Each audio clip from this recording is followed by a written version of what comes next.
We start with this. There has been a dramatic increase in the number of victims of gender-based violence seeking help since the national lockdown.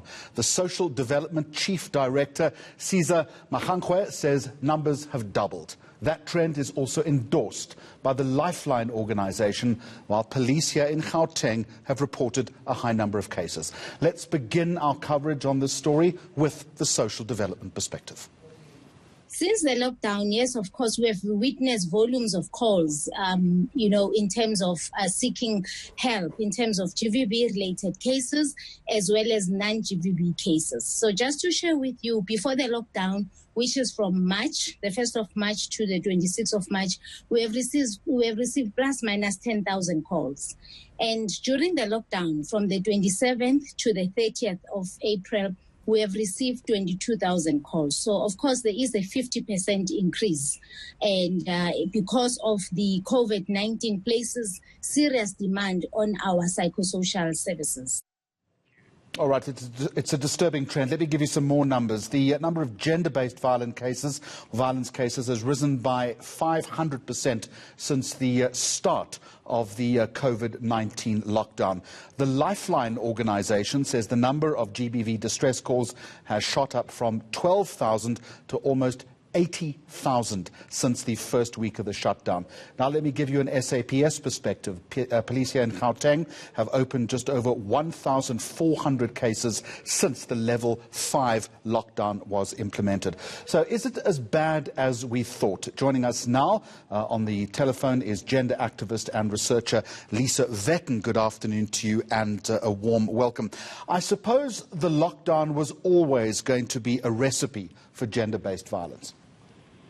Yes, but I think it's useful that we distinguish between different kinds of gender-based violence, because gender-based violence is an umbrella term that includes, both rape and domestic violence. My sense is that rape, and this is looking at the police figures, has decreased because obviously the opportunities for socializing and going out have been considerably reduced. So the increase we're talking about is specifically in relation to intimate partner violence. So I think it's just useful for us to know which kind of violence we're talking about so that we target our interventions correctly. I think we should also make it absolutely clear that it's not just the lockdown that is causing this. This is something which is endemic in the South African culture. Precisely, and I think that is the point, is that people are shocked now because the lockdown is making it visible. But how they should actually be reading this is precisely this, is that it's making something visible that's always there, that simply goes unnoticed. I mean, last year, for example, according to the Department of Justice's annual report to Parliament, there were some 204,000 cases of domestic violence reported to the police last year. And it's well over 200,000. And if you still add protection orders, and those who get protection orders don't necessarily lay charges, you had another 250,000 plus applications. So that gives you an extent of how, under so-called normal circumstances, how violent and difficult family life is in South Africa, even without a lockdown in place. Lisa Vetten, let's focus on intimate partner violence if we can. Within the dynamic then of the lockdown, how and why is this manifesting? Well, it does a couple of things. I mean, firstly, you're throwing together people who normally you might have somebody going out to work during the day. The amount of time they're spending together is going to be limited. A lockdown now puts them into close proximity constantly. So it amplifies, concentrates, and intensifies all the difficulties, the dynamics.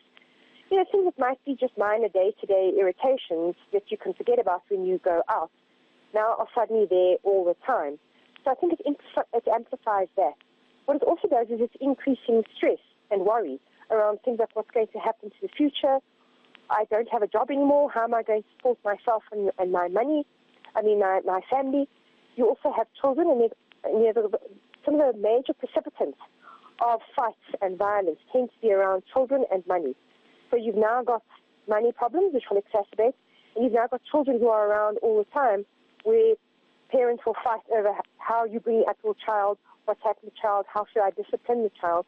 And then you get added tensions like stresses over, is the child eating too much because we don't have money anymore to afford these things. We don't know where next month's rent is coming from.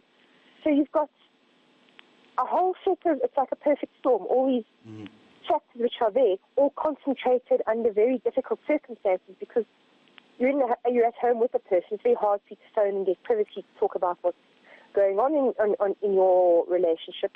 So it just amplifies what's usually there and hidden from our sight. So would the perfect storm be worse, Lisa Vetten, if we didn't have an alcohol ban in place?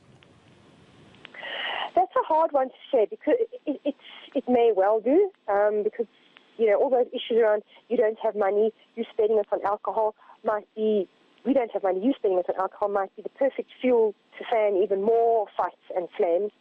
And, you know, there may be drinking in order to try and cope with the situation. But I think we have to be very careful to think that it's alcohol that is going to be the magic bullet that will increase or decrease. It can certainly aggravate, but it's not necessarily a cause. All right, Lisa Vetten, we'll leave it there, gender activist and researcher on the line to us here at lunchtime on eNCA and also ETV.